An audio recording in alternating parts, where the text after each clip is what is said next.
Nilcemar e Ed, que está na técnica de som. A todos vocês, eu quero desejar o meu bom dia e que a bênção de Deus Todo-Poderoso desça sobre todos vocês. Amém. Muito bom dia, Dom Vasconcelos. Agora vamos à primeira pergunta. Dom, agora responda para todas as crianças. O que é a quaresma? Você fez uma pergunta importante, Nathan. De fato, nós começamos quarta-feira de cinzas, o tempo da quaresma. Eu não sei se você participou da celebração da quarta-feira de cinzas. Nós fomos assinalados na fronte com as cinzas. E aquela celebração nos disse que nós somos pó, e em pó nos haveremos de tornar. E recebemos também um convite: convertei-vos, convertei-vos e crede no Evangelho. O tempo da quaresma é um tempo oportuno, um tempo de graça, um tempo de salvação, um tempo que Deus nos oferece para que nós possamos nos preparar para a Páscoa de Jesus. Certo, agora a segunda pergunta com Yasmin. Qual a importância da Páscoa? Muito bem, eu disse para você que a quaresma é um período de 40 dias que nos prepara para a Páscoa. Páscoa é uma palavra que significa passagem. Passagem da escravidão para a libertação. Passagem da morte para a vida. Passagem das trevas para a luz. Passagem do pecado para a graça. Isto é Páscoa. Páscoa não é somente a comemoração de um acontecimento. Olha, muita gente às vezes não valoriza tanto a Páscoa. Por exemplo, nós valorizamos muito o Natal, né? Não é isso? O que é que a gente comemora no Natal? O nascimento do Senhor. Pois bem. E na Páscoa, o que é que nós comemoramos? A ressurreição de Cristo. O que é mais importante? É o nascimento ou é a ressurreição? A ressurreição. Claro, porque nascer, todos nós nascemos, não é assim? Agora, ressuscitar é diferente. E nós ressuscitamos para a vida eterna. A Páscoa é a celebração da vida nova em Cristo. É a ressurreição de Cristo e é a nossa ressurreição. Assim nós devemos morrer para o pecado e renascer para a graça. E por isso nós temos um período de 40 dias. 40 dias que nos prepara para a Páscoa. Dom Vasconcelos, Jesus ficou 40 dias no deserto? Sim, Jesus ficou 40 dias no deserto. Se você for à missa hoje, você vai ver o que foi que aconteceu durante aqueles 40 dias no deserto. Jesus estava em jejum, em oração, mas ele não estava sozinho. Ele estava em perfeita comunhão com o Pai e com o Espírito Santo. E durante a sua quaresma, a quaresma que Jesus também fez, Jesus venceu o pecado. Jesus venceu a tentação. Jesus apresentou-se como novo Adão. Assim como Adão foi desobediente, Cristo foi obediente até a morte e morte de cruz. Devido à desobediência de Adão, a morte entrou no mundo. Devido à obediência de Cristo, a salvação entrou no mundo.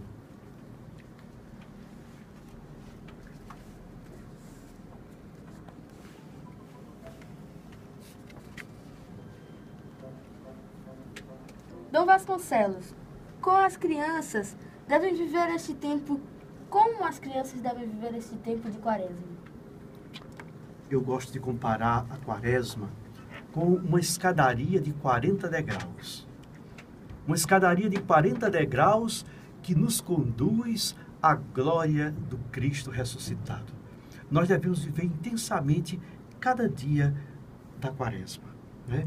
Existem exercícios espirituais que nós praticamos durante a quaresma. Nós devemos viver o jejum, nós devemos viver a esmola, nós devemos viver a oração, né? Jejuar pode parecer difícil, um tanto difícil para a criança especialmente, né? Deixar de comer aquele chocolate, deixar de tomar aquela Coca-Cola. Com certeza. Nem sempre isso é fácil. Mas é importante quando a gente faz isso com uma atitude de desprendimento, para educar os nossos instintos e, ao mesmo tempo, para sentir na pele o que é a fome e pensar nos nossos irmãos que passam fome, que jejuam sem querer, obrigatoriamente. Não é? Por outro lado, à medida que a gente jejua, a gente sente a nossa limitação, a nossa necessidade de Deus. É importante praticar o jejum, renunciar a determinadas coisas para se aproximar de Deus e se aproximar do próximo. É importante também a esmola. Não simplesmente uns centavinhos que eu dou a qualquer pessoa. Não dá aquilo que me sobra, dá aquilo que me faz falta. Há mais alegria em dar do que em receber, disse Jesus. Como é bom quando a gente se aproxima do outro para partilhar aquilo que Deus nos deu. E devemos viver a quaresma no espírito de oração. Oração que não deve ser simplesmente repetição de fórmulas pré-fabricadas. Às vezes, quando a gente vai rezar, a gente se preocupa muito com aquilo que a gente vai dizer. Oração não é monólogo. Oração é diálogo. Ou seja, duas pessoas que falam. Então, eu falo e Deus também fala. Né?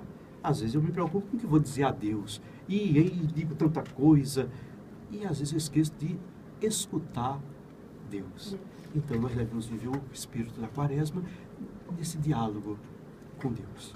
Falando, colocando para Ele todas as nossas esperanças, todas as nossas necessidades, apresentando diante dele toda a nossa vida e ao mesmo tempo atentos, com os ouvidos abertos, o coração disponível para acolher a sua palavra.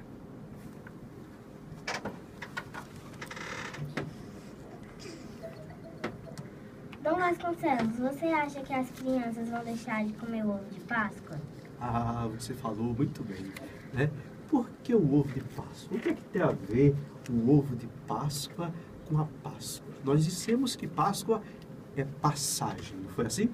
Então a gente deve pensar a origem desse ovo de Páscoa assim, porque tem o ovo e quando o ovo choca, o que é que sai de dentro do ovo? O pintinho, não é assim? Então ele estava ali preso e de repente ele se sente livre. Ele passa a viver uma vida nova, não é assim? O ovo de Páscoa deve nos lembrar isso, essa vida nova. É bom saborear uma vida nova. Não há pecado em comer o ovo de Páscoa. É gostoso o ovo de Páscoa, mas é muito importante quando a gente sabe vivenciar essa partilha do ovo de Páscoa, né? E dizer, vamos saborear uma vida nova. Vamos saborear o doce de viver em Cristo Jesus. Dom Vasconcelos, neste tempo de quaresma, as crianças devem se confessar? Sim, as crianças que, evidentemente, já fizeram a sua primeira comunhão, né? Como todos os cristãos, devem experimentar a misericórdia de Deus. Nós não podemos nos iludir, todos nós temos consciência de que somos pecadores, que somos necessitados da graça, da misericórdia de Deus. O que seria de nós se nós fôssemos julgados a partir dos nossos atos? Porque muitas vezes nós, como diz São Paulo, nós fazemos o que não queremos e deixamos de fazer aquilo que queremos. Mas Deus, como é Pai, na sua infinita misericórdia, Ele que nos conhece por dentro, que lê os nossos pensamentos, que vê as nossas intenções, que sabe os nossos bons propósitos, e vê que às vezes nós lutamos, mas acabamos caindo e o ofendemos, Ele se dispõe a passar uma esponja no passado, a apagar todos os pecados e nos dá a oportunidade de reescrever a nossa história. Isso é maravilhoso e só Deus pode fazer isso. A confissão, a gente não deve ter medo da confissão, não. É difícil a gente enfrentar o pecado, né? Dizer, abrir o coração e dizer, eu fiz isso, eu fiz aquilo, né? Mas é uma humilhação necessária, porque ela nos liberta aquilo que nos pesa na consciência. E Deus, de uma forma tão simples, tão singela, através do seu ministro ordenado, ele lava a nossa alma, ele purifica o nosso coração, ele apaga o passado, ele nos dá a oportunidade de reviver. Confessar é prova de amor para com Deus. É oportunidade de experimentar a misericórdia do Pai. Dom